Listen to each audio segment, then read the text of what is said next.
আসসালামু আলাইকুম সবাইকে কিউট ব্লগসে স্বাগতম। সবাই কেমন আছেন? আশা করি সবাই ভালো আছেন। আমরাও সবাই ভালো আছি। মানে ভালোর খারাপের ওপর ভালো আছি। একেবারে ভালোও নেই, একেবারে খারাপও নেই। ভালো থাকার চেষ্টায় আছি আর কি, চেষ্টা করতেছি। তো এই দেখেন আমি আলু ভাজি করতেছি। আমার না এরকম করে আলু ভাজি খেতে একটুও ভালো লাগে না। কিন্তু কি করব, আমার বরটা এইসব আলু ভাজা খেতে খুবই পছন্দ করে, তাই খাওয়া জুড়ি করে আলু ভাজি। আর আমার তো ওই যে ফালি ফালি করে ভুড়ির মতো করে কেটে কেটে ভাজি করলেই খুবই ভালো লাগে। এখন যেহেতু ও খেতে চায় না, আর পরিবারের মানুষ সংখ্যাই 3 জন, তাই জন্যই করতে হয় এরকম করে। সবাই যেটা খেতে পারবো সেটাই তো করা দরকার। আর আমি আমার নিজের জন্য শুধু করলে তো আর হবে না।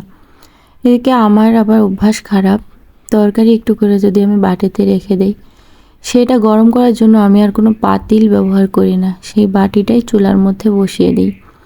আর এই যে বড় পাতিলে করে আমি দুধ গরম করতেছি, কারণ বেশি দুধ গরম করে করে আমি একেবারে কম করে ফেলি।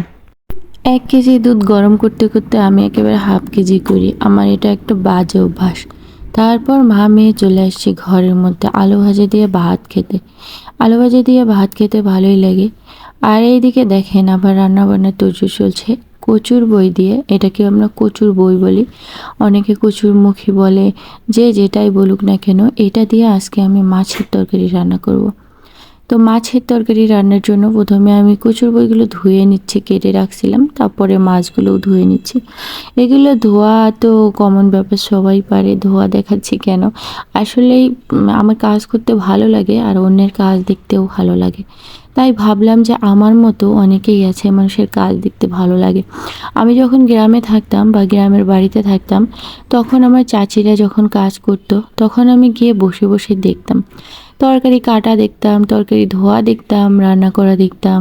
এতে করে শেখাও হতো, ভালোও লাগতো, সময়টাও কেটে যেত। বা অনেকে কাপড় ধুলেও বসে বসে আমি তার কাপড় ধোয়াটাও দেখতাম। বা অনেকে দেখা যায় যে ধানের কাজ করতেছে, ধান শুকাচ্ছে, ধান লাড়াচাড়া করতেছে, সেসব দেখতেও আমার খুবই ভালো লাগে। তাই কাজ দেখতে আমার যেমন ভালো লাগে, অনেকেই আছে হয়তো বা তাদেরও ভালো লাগে। তো সেজন্যই আমি কাজ করি আর সব কাজ দেখানোর চেষ্টা করি যে আমার মতো আছে হয়তো বা অনেকে, সব কিছু যারা উপভোগ করে। উপভোগ করতে জানতে হয়, উপভোগ করতে জানলে সব কিছু দেখতেও ভালো লাগে। মানুষের দৈনন্দিন জীবন, চাল চলন, আচার আচরণ এসব কিন্তু ঘরে বসেই আমরা এখন দেখতে পাই, আমাদের আর বাইরেও যাওয়া লাগে না। তো সেগুলোই মোবাইলেই, তাই আমি চেষ্টা করি সব কিছু আমার মোবাইলে ধারণ করে দেখানোর চেষ্টা করি। যারা আছেন আমার মতো, হয়তোবা আমি যেভাবে মন মানসিকতা নিয়ে ভিডিও করি, এরকম মন মানসিকতার অনেকেই আছেন যারা ঘরে বসে কোনো কাজ নাই, আমাদের ভিডিও দেখেন আর মজা নেন বা ভালো লাগে, সময় পার হয়। এই যে এরকম করে এখন মাখামাখি চলতেছে। আমরা হচ্ছি রংপুরের লোক, আর রংপুরের লোকেরা বরাবরই তরকারি মাখিয়ে রান্না করি, হাতে মাখিয়ে রান্না করি। আর মাছটা তো আমরা একদম কাঁচাই রান্না করব। মানে অনেকে আছে মাছ ভাজা নিয়ে রান্না করে, অনেকে কষিয়ে রান্না করে। তো আমরা কিন্তু মাছটা মাখে এরকম কাঁচায় মাখিয়ে দিই, দিয়ে রান্না করি, ঝোল দিই, দিয়ে রান্না করি। তো আজকের তরকারিটা কিন্তু আমি মাখতেছি না, মাখতেছি আমার শাশুড়ি। তো এরকম করে উনি মেখে দিচ্ছে। আমি চুল ছিল একটা, বোতলের মুখে চুলটা সরিয়ে দিলাম, দিয়ে আমার শাশুড়ি এখন হাতে করে, ওই যে আমাদের রংপুরের লোকের অভ্যাস, তেলের একটা মাপ আছে না, সেই মাপটা হাতে করে তেল মাপে, তেল মাপিয়ে তারপরে সেটাকে রান্না করে। আর আমরা তো গলগলায় ঢালি দিই, গলগলায় ঢালে দিতে পারলেই বাঁচি। তারপরে এই দেখেন আসল ম্যাজিক এখানে, সব কিছু হাতে করে এখানে মাখানো হবে।